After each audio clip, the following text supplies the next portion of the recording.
Hello and welcome to another episode of the Viva Bastardo show brought to you by the Hagerty Podcast Network. Today we have Chris Runge here. Chris Runge is the founder of Runge Cars. Basically, he has been hand-beaten aluminum, as you guys like to say, sports cars in his barn in Minnesota. He's self-taught entirely. He's kind of an inspiring story, and the cars are utterly beautiful. You may have seen him on the Leno show. So let's get into it.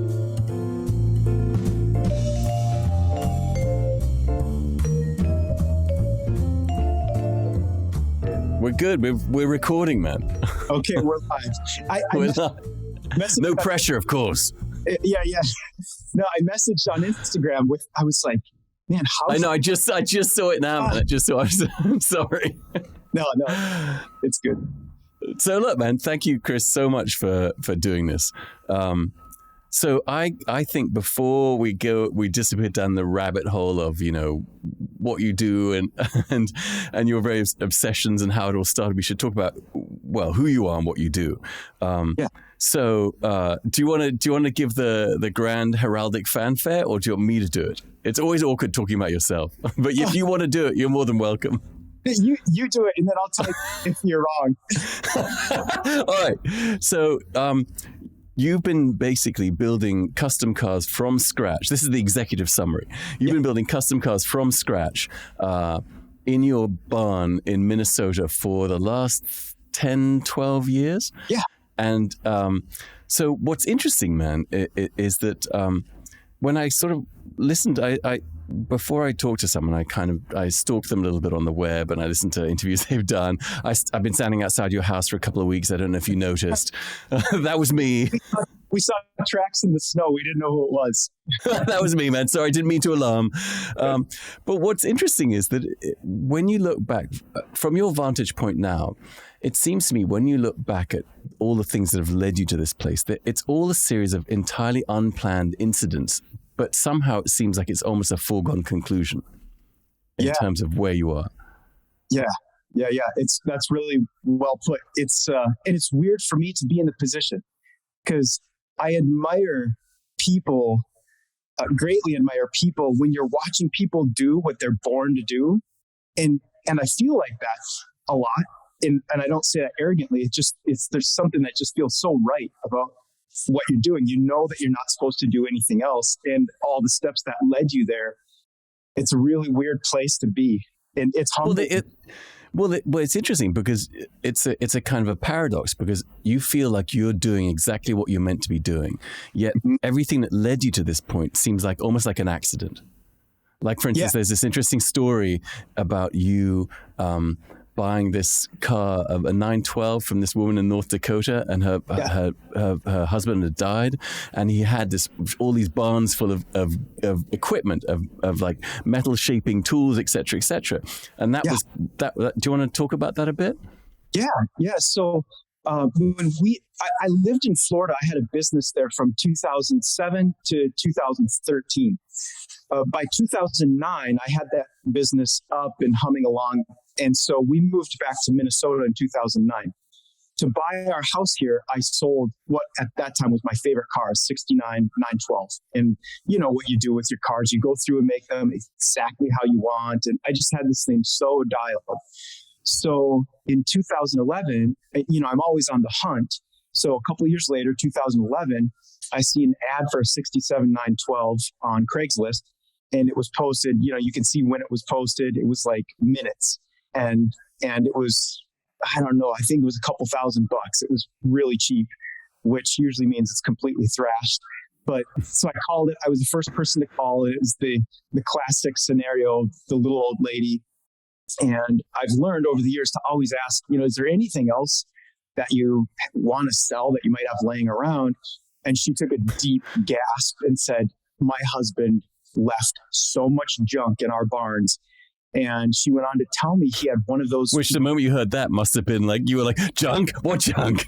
Yeah, exactly. Because growing up, that's my dad and I, that was our favorite thing to do. Like on city scrap day, we would go into town and find pedal cars and old Schwinn bikes. And, people are just emptying out their garages in the 80s of these really neat bikes and toys from the 60s. So when I hear junk, I'm excited, you know? So she went on to tell me he had one of these wheeling things for shaping metal. And my jaw just dropped because over the years, you know, I was exposed through books to the coach built and prototype racers of the 50s, like Excellence Was Expected, kind of the Porsche Bible. You know, they showed There is no more German name than that for a book. Yeah. I can almost hear the heels clicking. Excellence is expected. Yeah, totally. Yeah. So in that book, they showed the bucks that they used on the early aluminum bodied cars and whatnot. And so in my mind, I'm like, oh, this is the holy grail. I can get an English wheel and I can build my own car. And it all started to click in my head. Having the business in Florida and living down there, I got to go to Amelia Island several times and see some of the cars, you know, the aluminum bodied cars and in their original state. And the coach work and the stories that were told through the bodywork just enamored me. I found it so fascinating. I gravitate, you know, I had the cars that I tried to perfect. I had a 930 slant nose factory car that was like just as perfect. You know, I also had an 87 slant nose. Oh, you did? Yeah. Yeah. Awesome car. I love it. I thought it was a terrible car. Oh, really? Because it was a 4-speed. Yeah, that's what a lot of people say that. I liked it. I liked the 4-speed. It was wild. I just found it so kind of like it looked like it looked like it should be this mercurial, nimble creature, but it was kind of this sluggish, you know, like a bit of a tractor until the boost was on, and then it was just like Thor's hammer. Oh, exactly. That's what I loved about it, and it was kind of, you know, all the stories I heard growing up about the boost kicking in and how dangerous it was, and I wanted that, you know, so right. That's about it. But having those cars and this like striving to have the perfect car and, you know, every detail on it right so you could show it in a concours, like those original cars kind of go against that. They weren't necessarily worried about panel gaps. They got them as straight as they could, but, you know, one fender is an inch different than the fender on the other side. And I just thought, man, this is cool. This is a period in time where after World War II, because this was 1949 to 1953, that kind of really fascinated me. Those cars just told such an incredible story of what they had access to tooling wise to build the cars, why they did what they did. And it showed in the work.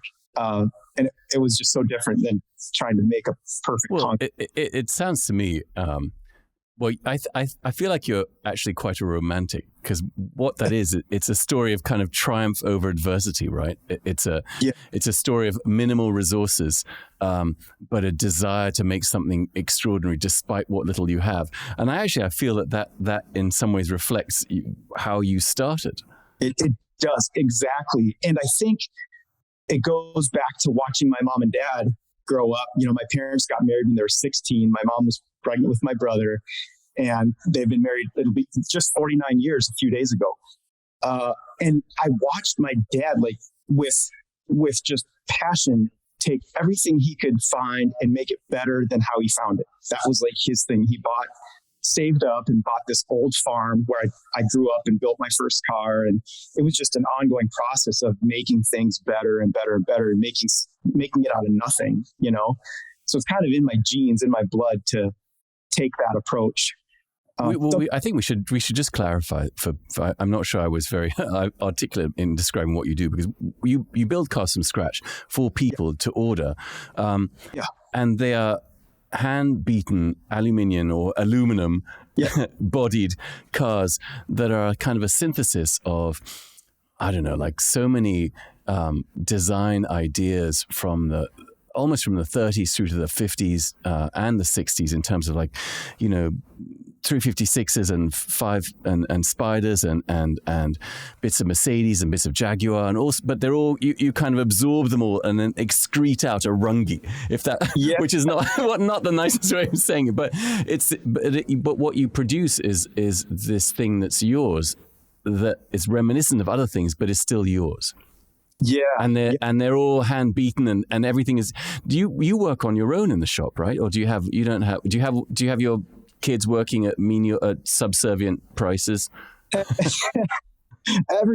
son is pretty demanding. He knows what he's worth, so I can hardly afford him. That's the problem with kids now. Yeah, I don't know where he gets that.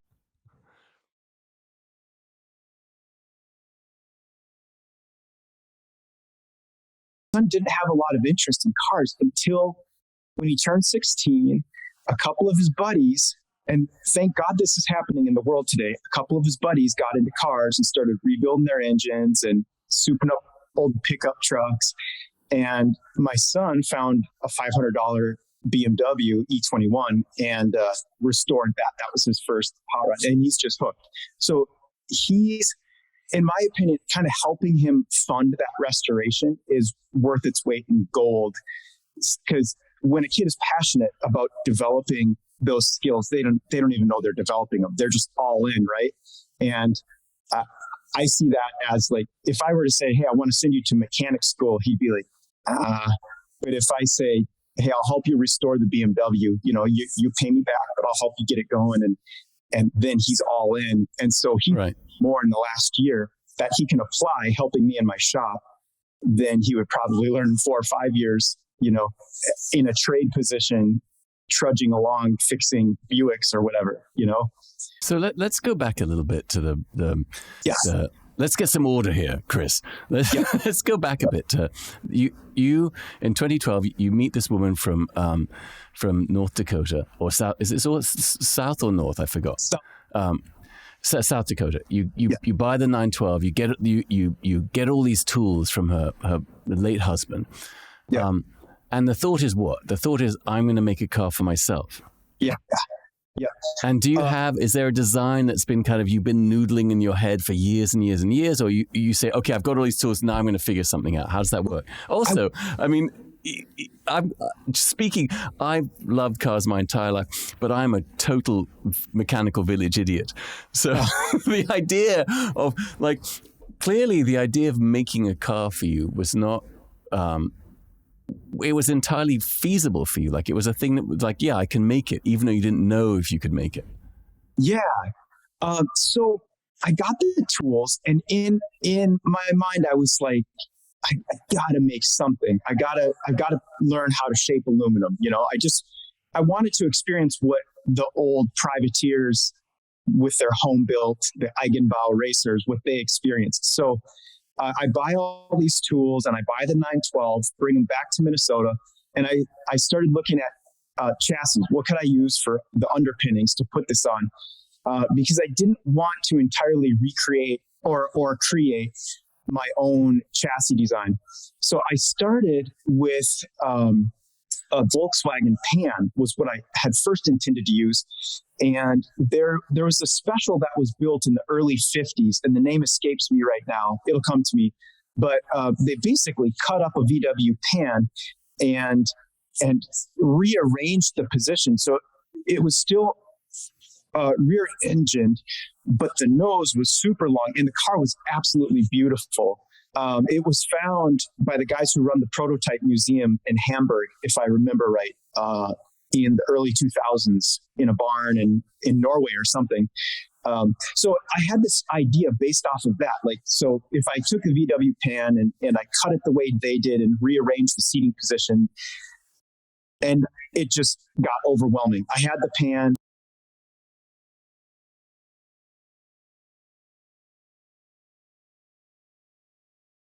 Really loved, did not work with a rear engine pan like that.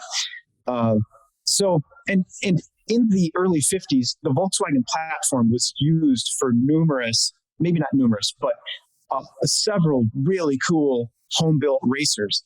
And you see these photos of them at the East German, I think it was the East German East German Racing Championships right after the war, at the starting line. And it's such a cool picture. So these images are burning in my head. I'm doing all this research, and I come to the conclusion based off of the Glockler VW that eventually turned into the Porsche powered Glockler, 1951, 1952. The wheelbase was identical to a standard Formula V race car. You're familiar with Formula V, the open-wheeled, mid-engine, Volkswagen powered car. So I thought, man, well, that's an affordable way to get into this, because I really didn't have the budget. I'm thinking it's going to be at least $60,000, $70,000, $80,000 to do this. You can find a Formula V race car that still runs and you can zip around in it for $3,500. And that I found being the perfect platform to start this project. So that's where I started. And then I didn't have to reinvent the wheel of how this whole mechanical assembly, the underpinnings were going to operate.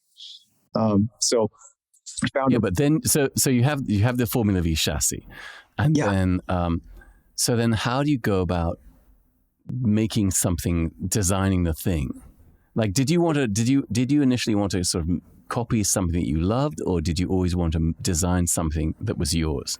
Yeah, that's a great point. So I'm obsessed with like barn finds and the missing car and all this sort of stuff. So a friend of mine who's an artist here in Minnesota helped uncover, I think it's the number 3 or it might be the number 4 Glockler. It was just outside of Denver, Colorado. I'm going off of memory here, so this might be a little off, but it's in California now. It's shown frequently. But at that time, I think in the 90s, he was there with a friend and helped pull it out of long time sitting next to a barn. And he knew quite a bit about the Glockler history. And he told me that allegedly there was one that made it into New York and made its way with a college student across Pennsylvania into Wisconsin and died there. So that's not far from home for me. So I'm thinking, oh my gosh, if we could figure out where this car is, that would be incredible. And so the romantic side of me was like, well, what if you kind of create the missing car in your own way? And I didn't have. There's nothing I like more than kind of like a fictionalized fantasy. Oh yeah. Like there's something beautiful about making a story for something that may or may not exist. Yeah. Because also I feel like in a way it makes the whole project. It makes what you're doing, it grounds it and it gives you a doorway and access into that idea. Yeah, it totally does. And when I was building the first car, because I had limited resources, like we talked about, mentally you almost go into character. It was so much fun because so you're like a method actor almost.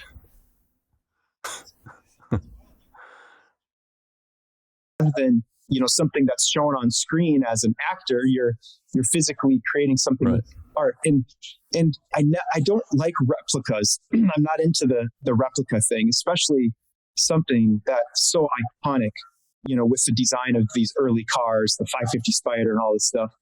But the idea of, if I was there, what would I have done?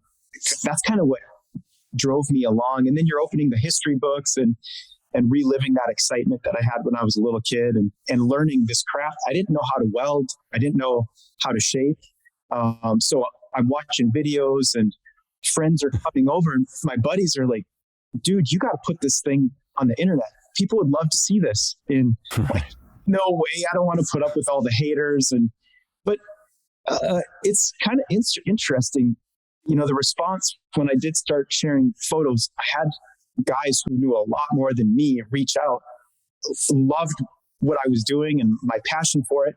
And they were like, you need to get this metal. I got the worst aluminum you could possibly get to start with, the stiffest rigid aluminum that you really don't use for body panels. So I'm just hammering away and beating myself up. So I learned a lot very quickly, thankfully, to these guys reaching out and explaining different things to me. So but aesthetically, what did you sketch a thing? I mean, it was the first car was a Roadster, right? If I'm not mistaken, it was. So okay. The Formula V chassis, it was monoposto. It was single seat Roadster, and then I did end up building an aircraft type of canopy with a hatch that opened. I saw that. Yeah, that was pretty fun. So how long did that take you to build your first car? It's wild. I started December 11th, 2011, and I was driving the car. I was talked into bringing it to Cars and Coffee down in Minneapolis in August of that year. So it didn't take that long. Sorry, man. This is just totally blowing my mind. I mean, I'm happy if I can change the battery on a car. I'm impressed with myself. So, okay. So it took you what, like 6 months ish, 7 months? 7 months. Uh-huh. Right. And the buck, it's funny. A lot of people, they're like, the buck must have taken months to build. I had the buck completed and ready to shape my panels to in 10 days. And I think it's because growing up building skateboard ramps, it's kind of the same idea, building the inner, the framing and the transitions. And it was just like second nature from what I did all through the summers. Isn't it fascinating how the stuff, like a little bit of what we were saying earlier, like the things that you did, all the stuff that you do earlier, all is, as my father would say, was grist for the mill. All that stuff is things that like the idea that you were building skateboard ramps 10 or 15 years later somehow would translate into building a buck for a car that would then turn into what you do for your rest of your life. But when you were building skateboard ramps, you never had that thought. You never thought, oh, this is going to be a very handy skill for later on down the road. It's kind of fascinating, right? Yeah, it really is.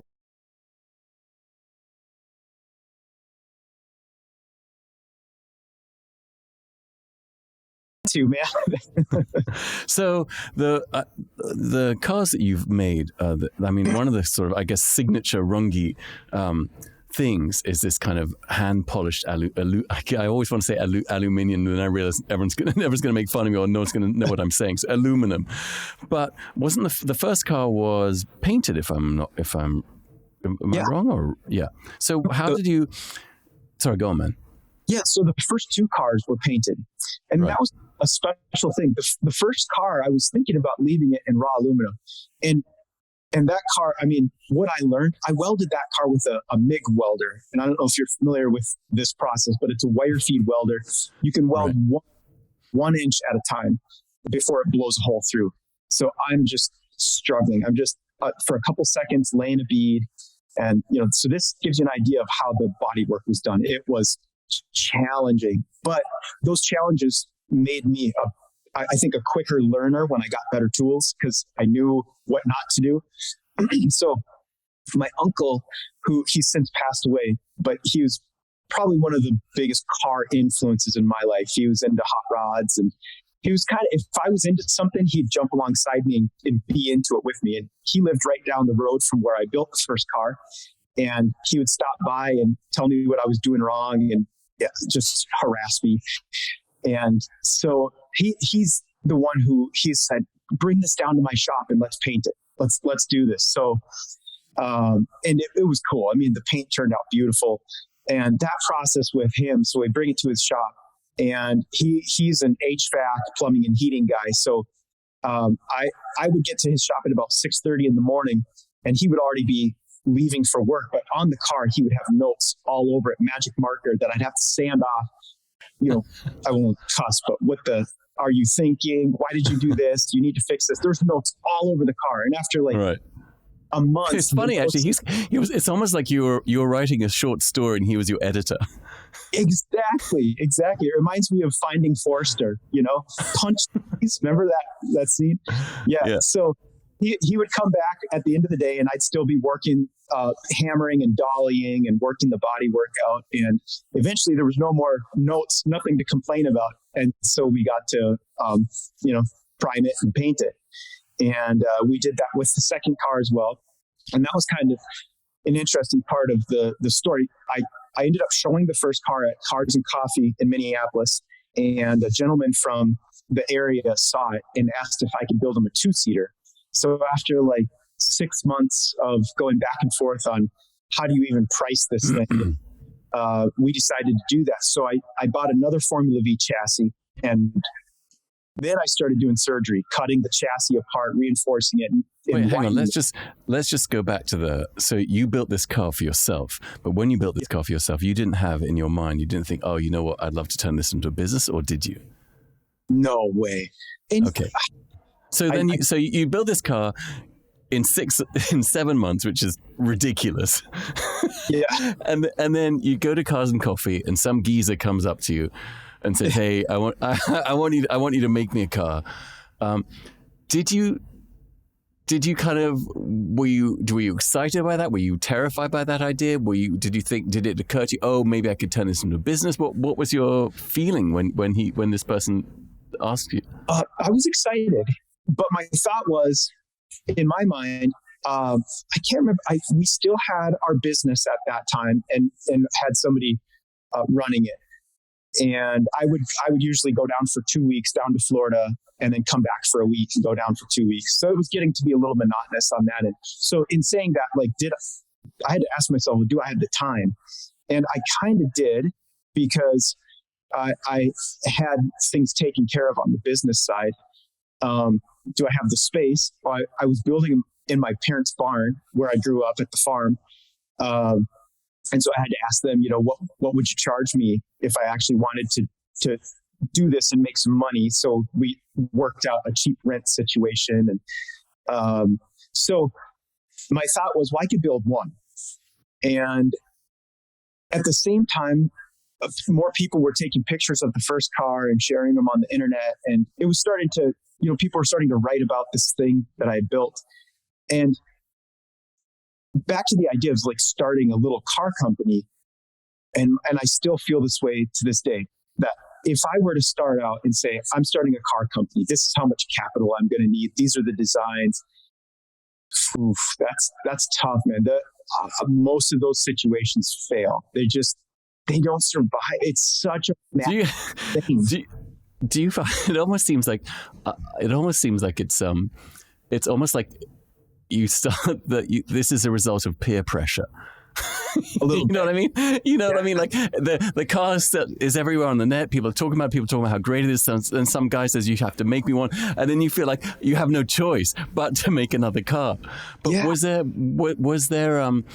I mean, I feel like if it would be me, that it's very different when you make something for yourself versus when you make something for someone else, because the expectation, you don't know what they're expecting, you don't know what kind of quality they want. So how was that a worry for you, or you just kind of just said, I'm just going to make it? No, it wasn't.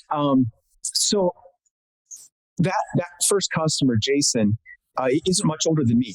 And he was super passionate about the same things. Like, he saw the same things, and he was into the Shelby, the aluminum bodied Shelby cars. And so we were cut from the same cloth on that level.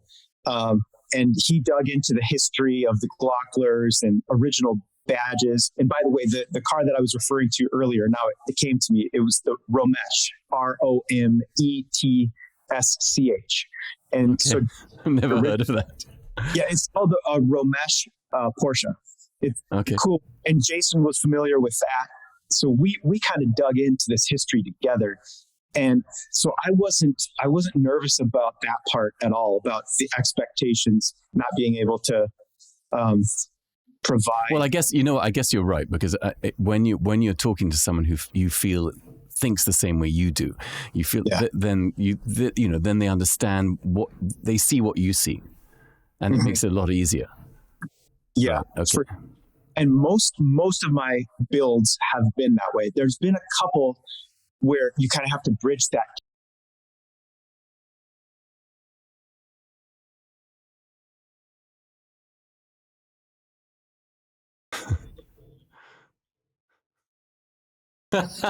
In the 1950s, they didn't have Apple CarPlay.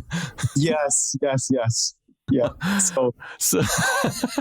So did he want the same car that you had made, or did he want to have something slightly different? It's kind of, he wanted, my first car didn't have built-in headlights.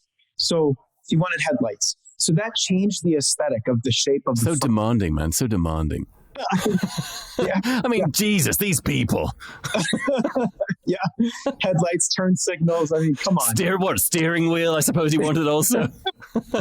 Yeah. Well, the original Glockler, it had these aluminum covers and these little headlights. They were an afterthought, and with my car being out in the middle, with my first car being out in the middle of nowhere in Minnesota, there's the rules are flexible when you're driving. They're suggestions.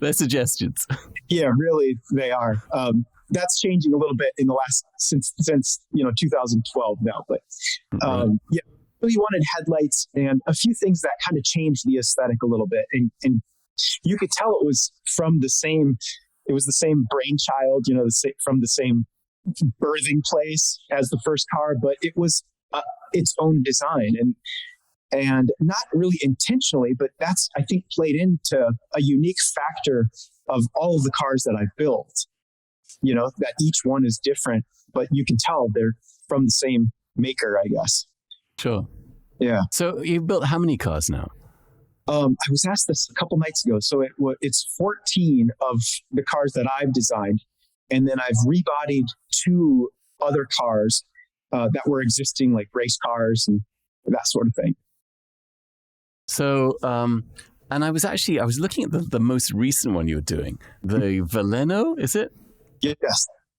That's interesting, man, because that's the first car that I've seen of yours where I can clearly see, like, you've got like a 50s kind of Ferrari egg crate situation happening on the front, then you've got the camtail Daytona coupe thing on the back. So there's definitely, I mean, usually what's interesting, you made that beautiful kind of sinuous coupe, the one that was on Leno.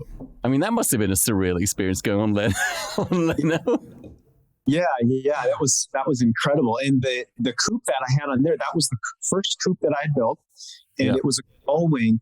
And that design really pulled from the very first Mercedes SL coupes in the early 50s. They're just gorgeous cars. And I mean, funnily enough, I was getting a lot of Ferrari Dino, the race car. What was it? The 2SP, whatever. You know what I'm talking about? There's a yellow one, or the P3, that kind of beautiful the way the glass house is, that bubble that sort of sits atop the arch fenders. Yeah. I mean, I love that, man. Yeah. No, I'm with you. So that was a very challenging, very, very challenging situation. When it's one thing to put doors on the car when it's a roadster, and then when you get this really shapely round roof, and you got to get doors that function on these compound curves, hinges don't like to function that way. Hinges like to be longitudinally or in line with each other, and they don't like round surfaces. So we had to dig into like a spherical bearing situation. So almost like joint. I don't know if you're familiar with that, but find spherical bearings. Chris, what do you think? Look at my face. Is this a face of a guy who understands spherical bearings? Yeah. It's very complicated, and it'll stress the metal. So you have to really watch what you're doing and getting all that to work. And it finally did, but it took a lot of trial and error. And I build prototype cars. These are, everything I do is a prototype. And thankfully, the people that come and ask me to build the cars understand, like, this isn't something, we haven't made 5,000 of these. You're getting the first one, and it has a lot of new ideas. And I try to make everyone better than the last one. Otherwise, I have to quit. Do you feel like you want every design to be slightly different, every car to be different, or do you like the idea of kind of finding one or two that you can build consecutively? So that's a great question. My business mind is like, okay, this worked really well in the last one, don't change it. And I'm my own worst enemy, because I'll be cruising along building the car, and I'm like, okay, I got to try something new, and just totally derail the efficiency side of the project by trying these new ideas and getting them to work. And sometimes it's paid off, and a lot of times it doesn't. So, well, that's the artist in you, I suspect, man, because I think that, you know, the excitement always comes from a new line, a new curve, a new piece of design, right? That's where the thrill happens. Exactly. And then it shows in the finished product.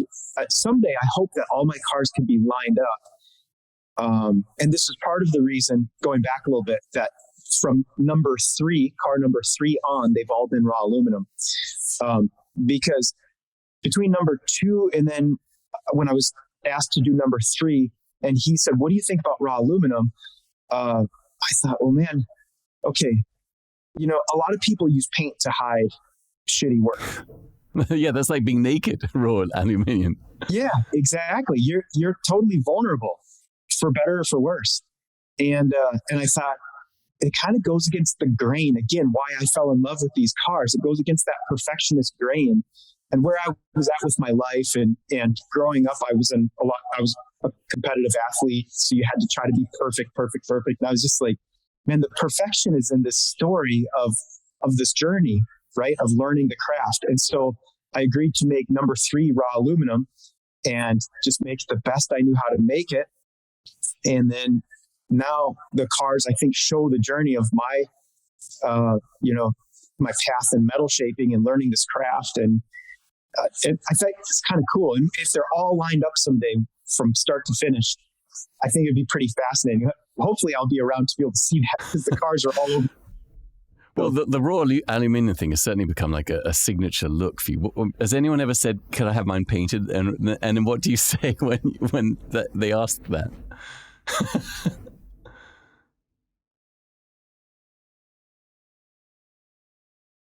Sure. And in this day and age, a lot of people, when they see it online, they just assume it's a wrap. They have no idea, that this was a flat sheet of milled aluminum that I hammered over tree stumps to create what they're looking at. And it's sad that that's the world we live in. But it's cool. There's a lot of people who are getting back into this. And, I think in the last 10 years, I've seen more guys getting into shaping metal and reviving this craft.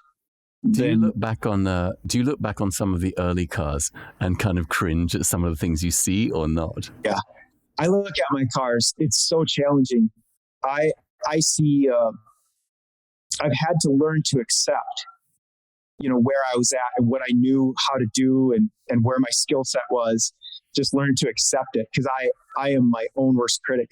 It's funny. You'll have people at shows come along and be like, why'd this guy do that? And I'll be standing back in the shadows listening. And I'm like, they didn't even see the other side. It's way worse. I'm my own worst critic,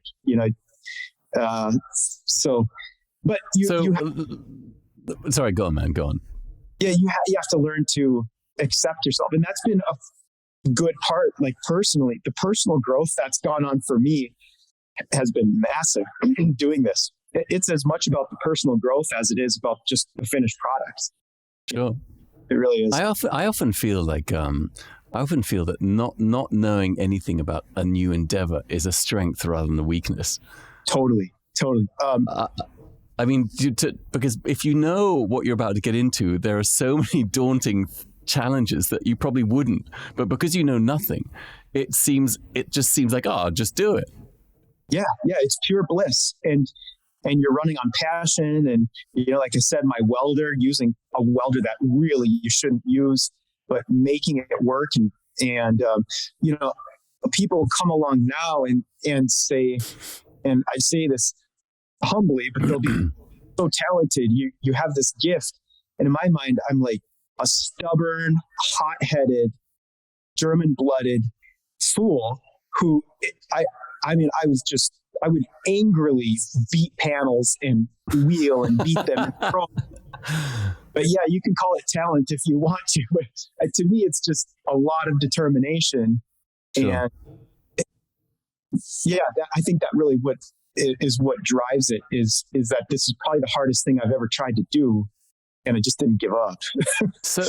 Well, look, that's an extraordinary and admirable thing, man. And I suspect it sounds like a lot of that came from just, you absorb that from your father. But let me just go back. So, so you make your first car, show up to Cars and Coffee. Yep. This geezer comes, says, make me one of these cars. So you make him a car. And then what? Like, how does that translate into 14 cars later? Yes. So I was, I had taken a marketing gig around the same time at a local company. Just hated it. Was in an office, crazy environment. It could have been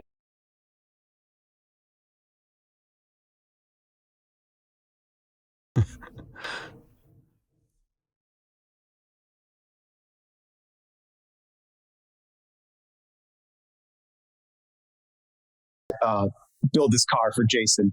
And around the same time, we sold the business in Florida. And so that gave me just enough cushion during a 3-year period. Not to go into the details of this, but I had 3 years of a little bit of cushion to help pay my mortgage. And with the money that I would make from the first car, our bills would be covered as long as nothing, detrimental happened. Right. Or whatever. So, I mean, it was a shoestring deal.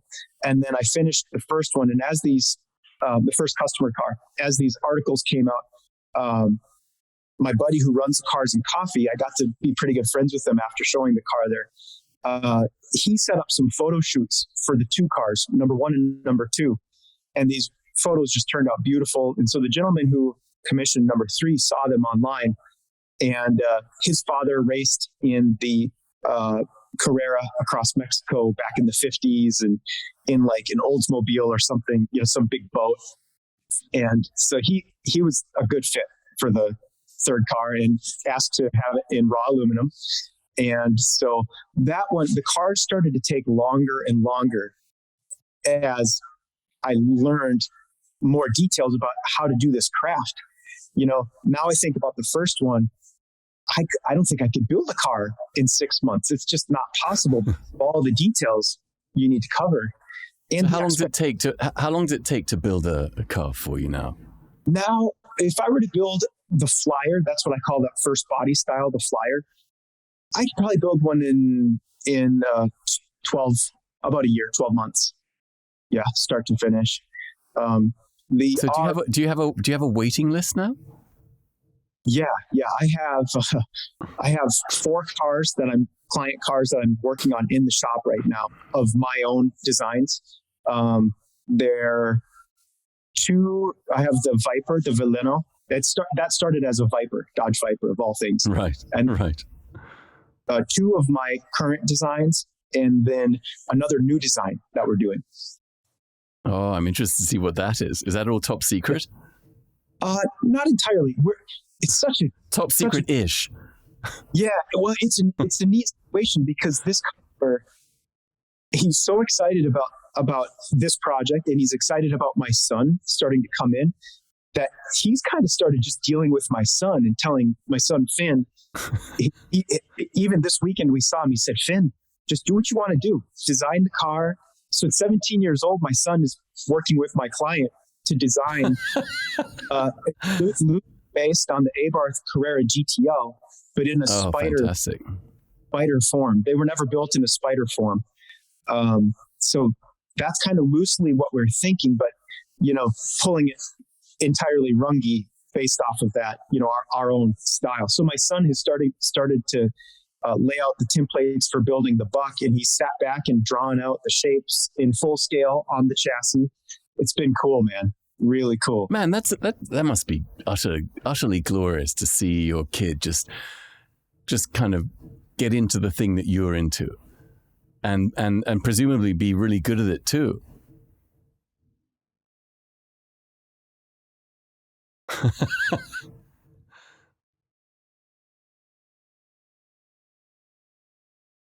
Tight family unit, and my take has always been is to just have the tools around and not really force them to use them when it gets into this kind of stuff, because you have to be interested in it to be good at it. If I would have said when Finn was 12 years old, get out to the shop and help me, and in some cases I did need his help and he would drag himself out there, but you really have to let their passion, kind of like what you're saying, without having any prerequisites or educational influence directing you. I think it's the most beautiful thing to just watch it come alive on its own. For sure, man. You can't instigate it. Yeah. I mean, I'm sure that from what it sounds like Finn started because his mates were into cars, and that's what got him started. And then at some point he must have realized, holy shit, my dad is making these incredible sports cars. Why am I not looking at what he's doing? Yeah.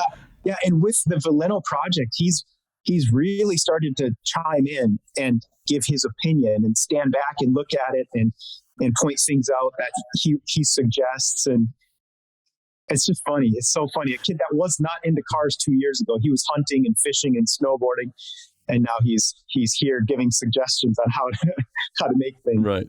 And the other. So how did? Sorry, go on, man. The other cool thing with him getting into this BMW restoration that he did, after he got the car done, he took it out and taught. I don't know how many kids he's taught how to drive a stick shift, a manual transmission. So now you have all these kids. They're all looking for old BMWs to hop up and turbo and do all this crazy stuff. So the passion and this car culture, there's still hope for it in saying all of that. Oh, I think so, man. I think so. I mean, look, if you get into it, it's such a visceral and glorious experience, especially when you're a kid. And there's so many things that are exciting about it. The smell of it, the sound of it, the feel of it, all of it. As a 17-year-old, why wouldn't you like that kind of stuff? But of course, I'm a massive car nerd. You're a huge car nerd. So of course it makes perfect sense to us. For a lot of people, they just look at us like we're crazy. But so the Leno thing, I mean, was that kind of surreal? Did he call you up, or did some minion call you up and go, we'd like you to be, on the Jay Leno show and all the rest of it? So Jay's executive producer, first of all, I got this email, and it was allegedly from Jay's executive producer. My circle of friends in high school, our thing was to just prank each other. I thought for sure, right? I called my buddy. I'm like, dude, you suck. Why would you do that? He didn't. So I go back to the email and I start to do what you did, look up these names. I was like, geez, it really is. It's the real thing. So, I never imagined that I would bring a car out there and show it to Jay and go over all these details. It was so much fun. And Jay is so knowledgeable and so passionate. It's just like you and I talking, you're just, it's in your blood. And it was kind of neat when we showed up to Jay's garage, he wasn't there. So we did a couple hours, maybe almost 3 hours of a tour with one of his buddies. And then Jay showed up, and Jay starts talking to us, and he's like, well, did you guys open the hood on such and such car? And I said, no. And he's, oh, come on, you got to see this engine. And we went another 3 hours with Jay going through all these different cars. And he was having us, hand crank to start these old coal-powered steam cars and all kinds of cool stuff. Did that change your business at all after the car had been on, after you guys had been on? It created a lot of brand awareness. So I think there were several people who saw the cars on the show and reached out, with interest to do something. A lot of people tons of people reached out just to say, man, don't stop. You're going somewhere really special. Don't stop. And that's kind of cool. I've just been blown away by how inspirational what I'm doing is. That's another thing where it blows me away. It's hard to grasp, but there's something when you make art or you do something like what you're doing, it's an extraordinarily solitary endeavor. And so when you're making when you're making art or when you're making cars the way you do, you never really, I think, it never occurs to you that other people will be interested in what you do, because you love it, but and then when people are, it always seems shocking, right? Exactly. That's perfectly described, to the point where I took one of my cars out to Monterey Car Week in California. And just, again, total shoestring budget. I contacted a buddy who lived out there, and he kind of has this little gig where he has a guide service for Monterey, and he tells you kind of where to go if you want to experience this and that. And I said, Mike, I have no money. Where can I go to show this car? Because by now, this was like 2016 or 2017, and I was all in, and I was like down to zero in the bank account. I had just sold my first car to get a little bit of money to get out there. And one of my customers bought a set of rare carburetors from me to help me raise some money to get out there. So I get out there, and Mike says, go to, Baja Cantina, if I remember right. He told me these different spots to go and park the car, free places, get there early, and just hope and pray that they'll wave you in, because they don't let everybody in to these parking lots and stuff. And everywhere I went, it was with the first RS that I built. I got waved in, and then waved in a little further, and waved in a little further, and until at this one place where I really gained a lot of business. I was parked right at the front next to the main stage where they had music playing, and it's just such a weird thing. It's like, kind of like very, very favorable, this art, and it blows me away. And when I was there, this is where I was heading with this story. This lady came up, and on social media, her and her husband saw that I was going to be there. And she had tears in her eyes. She was bawling when she saw the car, because she had followed along, her and her husband, as I built it. And I was just like taken back by this whole thing. And it really hit me then. It's way more than just building cars.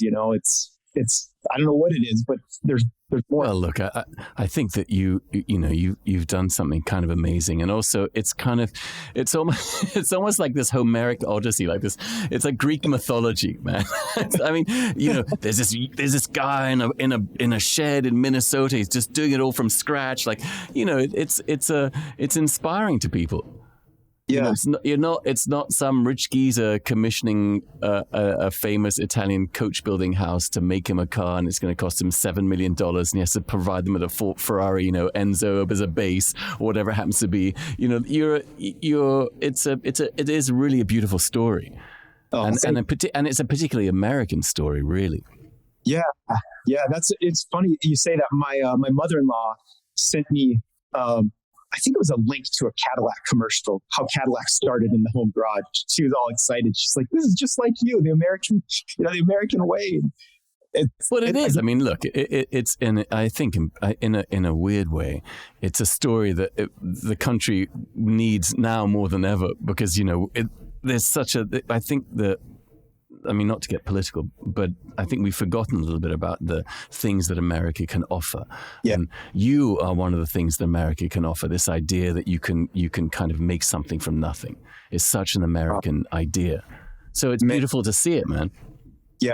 Yeah. It's the truth. And that conversation, behind these really thick closed doors of my shop here, we have these conversations. And one of the things I tell these guys, I'm like, we got to look at where all this stuff comes from, our tooling, and and ultimately in saying, like, you walk through your shop and you look at your tools and where they're made, and it's concerning. And we've not to get political, but a little bit, like, we do need to bring this back, this spirit back to our country, and really recognize that we can create a lot here and innovate, and we just have so much going for us that we need to foster and keep going, Yeah. I'll stop it without going too deep. Yeah, well, yeah. I don't know, man. It is pretty inspiring. I mean, I guess I think about. It's funny. I was thinking about what you were saying about replicas earlier. This is completely tangential, actually. This line, but the thing that replicas, I don't like replicas only because they make me wish for the real thing. Uh-huh. And they make me sad that I don't have the real thing. Uh-huh. You know what I mean? Yeah. But what I love about, and I think about the designs you've made, and that's what's kind of lovely about them, is that they're not replicas at all. They're entirely you. And as you say, you can see it really is like a painter's brushstroke. When you look at Edward Hopper, or you look at Van Gogh, whoever it happens to be, you recognize their style. And when you look at your work, you can recognize your style. And that will always be in the cars you design. But I guess going forward, do you always have a list of ideas or designs that you'd like to try? Or when someone says, okay, I want you to make me a car, then you kind of work with them to figure out something slightly new? So I have a notebook in the shop here of drawings, probably maybe 100 or more than 100 drawings from all the way back when I was 16 years old to just a few months ago. And they're my own ideas and designs. I would like to see, there's some of them in there that are really special. I'd like to see hopefully come to fruition.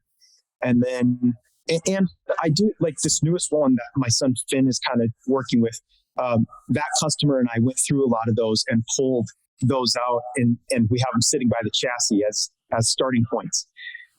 So yeah, I've got a lot of ideas burning, and I've right in early 2020 when this whole thing hit our country, I just had this burning idea to build a chair using the tube structure. Oh, I saw that, man. Yeah, and so that I really like making furniture, and I have a lot more furniture ideas, but it's just. Do you like Bauhaus design? Because it's so Bauhaus, that design, man. I love it. It's beautiful. I had never. This is terrible to say. You've never heard of it? I never heard of them until I built that chair, and all these people are like, Bauhaus. And so I looked. Right. Well, look, I mean, there's a mixture of like, there's this sort of aerodynamic period of history in the 20s and 30s, and Bauhaus. It's a mixture of all of those things, but it's really beautiful, man. Really, what I want to know is when is the SUV happening, Chris? Well, it wouldn't be, but I have a drawing of, the Porsche, I think it's called the Jagdwagen, the 1950s, basically like Volkswagen thing kind of looking. Oh yeah, the one the military thing with those with the kind of corrugated sides. Yes, exactly. Yeah, those look so cool, man. Oh, for sure. I have some drawings that are similar to that. That would be my style of SUV. Right. I'm a big military vehicle fan. I had a Unimog. I sold it. I wish I never would have sold it. Man, I'm a huge I love Unimogs. They're so great. Oh, that truck. It's low. It was a 1967 404, if I remember right. So it's 48 miles per hour downhill with a tailwind, Right. But we loved that truck. And so I actually used some Unimog parts in some of my cars. Didn't you have well, you know what my dream is? My dream is to have, if I had the money and the space, is to have, is it a MiG-51 from the early 50s? One of the very early MiGs, just as a piece of static art in the house. That would be just all stripped down, like all the paint, just raw aluminium, just sitting there. Because I find there's incredible beauty in industrial things like military hardware. In my house I have a cosmonaut suit, but I got in the late 90s. But I love I would love to have like an old. I was trying to find like small sized missiles that I could acquire just to have in my. Well, which is why when you at the beginning of the podcast we were walking through your shop, I saw that drop tank. Yes. Because I was trying to buy one. Those are beautiful, beautiful things. I know. Yeah, I love the old military stuff, and just a lot of that early aircraft.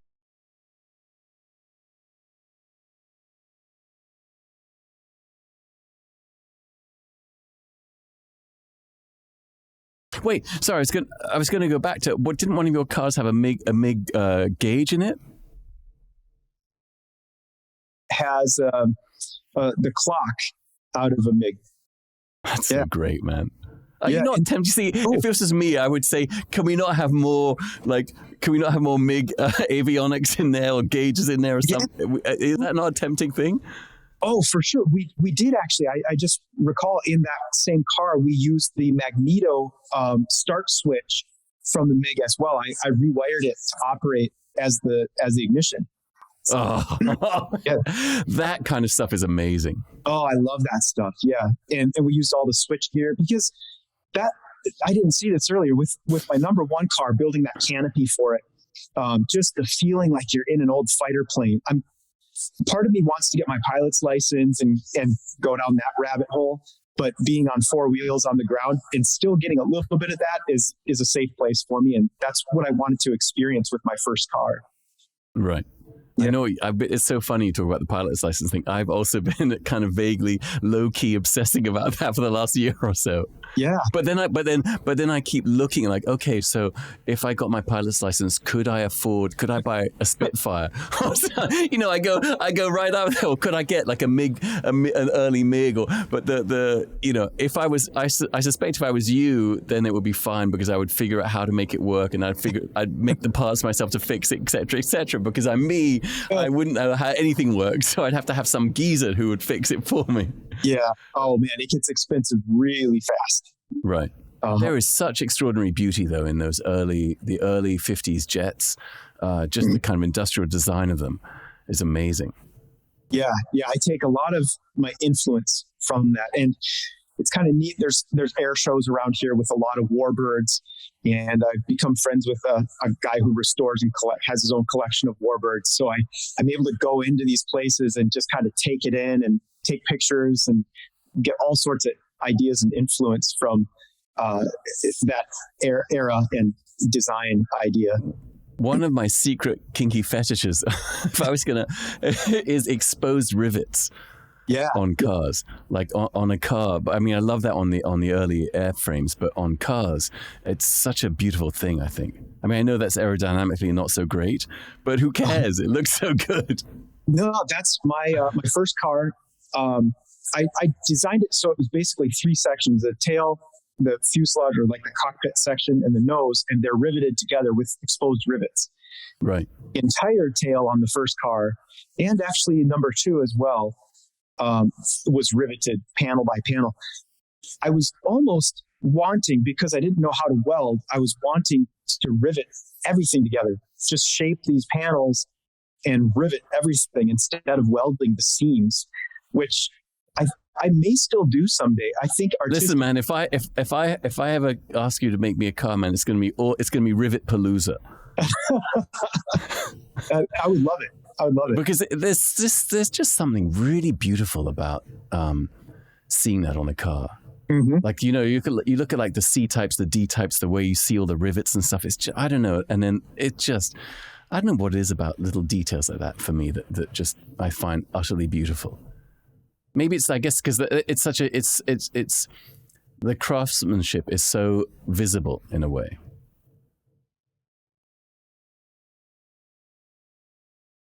Really gives you this feeling of strength, and when you see a row of rivets, right? And it does something visually. There's a lot of the other thing that I've noticed in building these cars. There's so many subconscious aspects to the car that you don't even know that are happening especially when you see it in raw polished aluminum. It's mind blowing. If I really sit there and I look at my cars and I say, okay, what's hitting me? And how is this making me feel? And whoa, it's a trip when you start to look at it that way. And I do that with the designs as I'm building the car, and then the finished car as well. And that's part of the process where I have to just kind of accept things, even if I'm not, or go back and change them. I do that too a lot. I mean, all the way to cars being loaded in the trailer, the transport to go to the customer. I'm in there like dollying and hammering, and my transport driver and I get along really well. So he knows my obsession. It's fascinating, man. I mean, not to get all left coast elite, or west east coast elite, whatever it is. But it sounds like when you make things, you're kind of you're discovering aspects of yourself each time you make a car, and also it sounds like you're a consummate fiddler. I was years ago when I worked in advertising, I was an art director. I was actually exactly like that. Like the ad would have I work on a print campaign. It would be on its way out the door to the printer, and I would be like, hey, let me just. I was always trying to like fiddle in it. Let me just move this typography and just adjust one last. And I used to make people crazy with my constant fiddling. I was always, because it was always just, you could always do it a little bit better. And if you the more you looked at it, the more you realized there were gaps and spaces creatively that could be fine-tuned and whittled and honed till they were perfect. Totally. And even to the point where I've gone back and seen a customer's car, and I'll remember something that I wanted to do or a little piece that I wanted to add, and I'll bring it with and awkwardly say, hey, would it be okay if I just, and they're like, go on. Right. Yeah, but that's beautiful, man. I mean, that's a really lovely thing. I mean, the dumb thing to say is it shows how much it matters to you. Oh, geez. Yeah. It's so much that, I mean, I've driven from here to Texas overnight to help a customer with his car. He was having some trouble figuring stuff out. It's like your baby's down there. And I want them to experience all the pleasure that I experience when I built my first car. That's like the whole thing. The world would be a better place if everyone almost went deaf, white knuckling behind. So do you feel like, is there going to be a point where you feel like, okay, I'm going to have to hire some people to work with me, or do you never want to get to that point? I get this question, like, how are you going to scale? And it used to freak me out because I'm an entrepreneur, and I've had that business in Florida, and we scaled in a small sense and had 5 teams running. It was in the petroleum industry.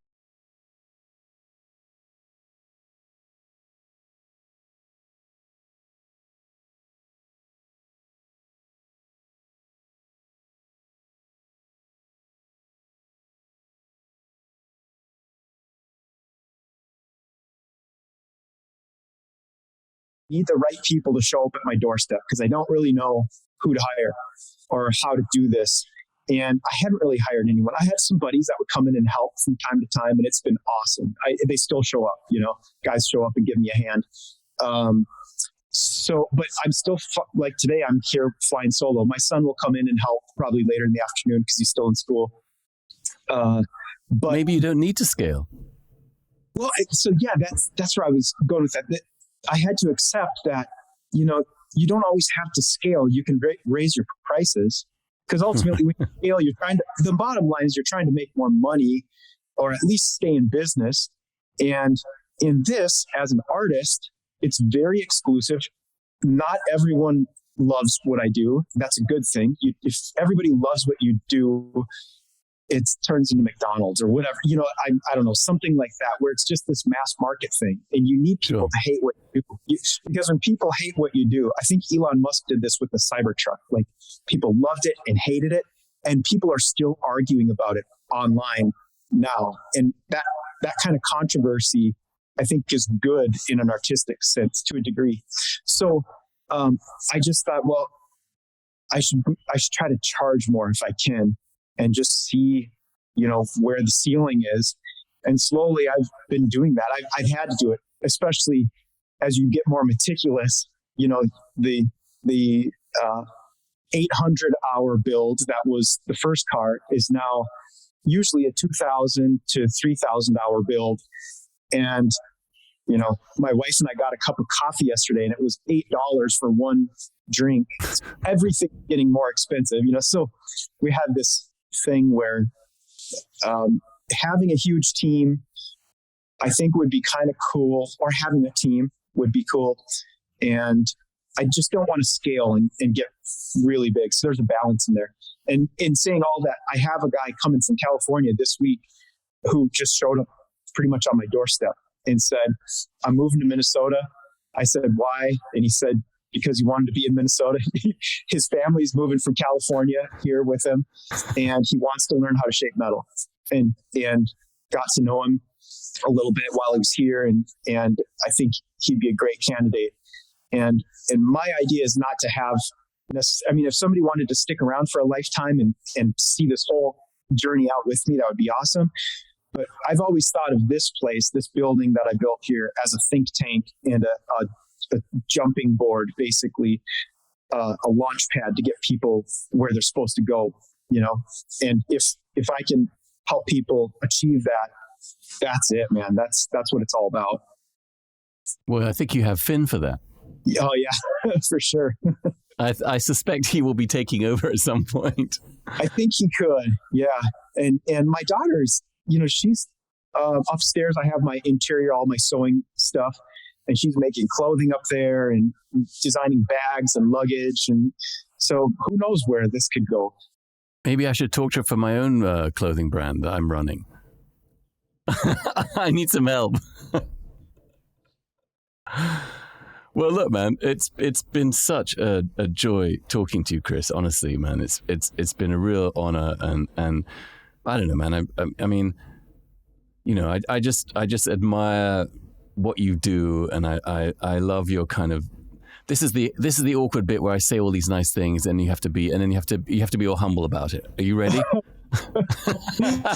I'll try. I appreciate it. Yeah, no, man. Honestly, I mean, it's just as you know, it's inspirational, and it's lovely because a lot of the time I see people making things, but not to sound like a snobby bastard, but the things they make that, you know, they don't have the right kind of source. They're not. They don't hit the right frequencies in terms of how these things look, in terms of what the soul is of the thing. But what you're making is really beautiful. But it's also, and it's, as I said earlier, it's reminiscent, but it's also you, and that's the most important thing. It's easy to copy shit. I mean, you know, it's easy to make a replica or something that looks almost exactly like something else. But to make something to create a different word, to create a new language that is yours, but also incorporates some of the old words, is really extraordinary. So yeah, man. I mean, it's really, I love what you do. And, you know, thanks again for blathering on to some random English geezer. Awesome. I really appreciate it. I'm glad we got to chat.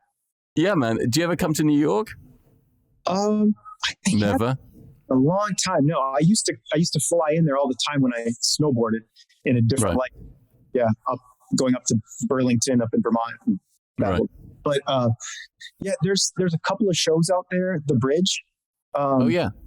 Yeah, my cars have been there a few times, but I haven't. I've seen them there. Oh, okay, cool. Yeah, man, you need to be at the Bridge. Yeah, I think so. I would love to. Because you know how you're talking about how you were talking about how like you park your car and you got all this business. The Bridge is a critical thing. I would imagine you'd get an endless amount of commissions if you were just standing around the Bridge. Oh, that would be awesome. And the other cars there too are like just mind blowing. You know, sure. It would be. It's a really beautiful event, man. It's a lovely place. I know. Actually, I'm the guy who started it. He was on an earlier episode. He's a lovely guy, and but it's not like a snobby car show. It's just kind of a place where you're seeing these beautiful cars, man. Because nothing's being judged. There's no competition. It's not that kind. It's just about the beauty of the thing. There's no competitive vibe, which is really lovely. Yeah, I didn't know that. That's great. Now I really want to go. Yeah, let me know, man. I'm happy to introduce you and all the rest of it. So, but anyway, look, thanks again, man, for coming on, and good luck with everything. I want to see the next one. All right, sounds great. Have a great day, Phil. You too, man. Yeah, bye-bye. All right.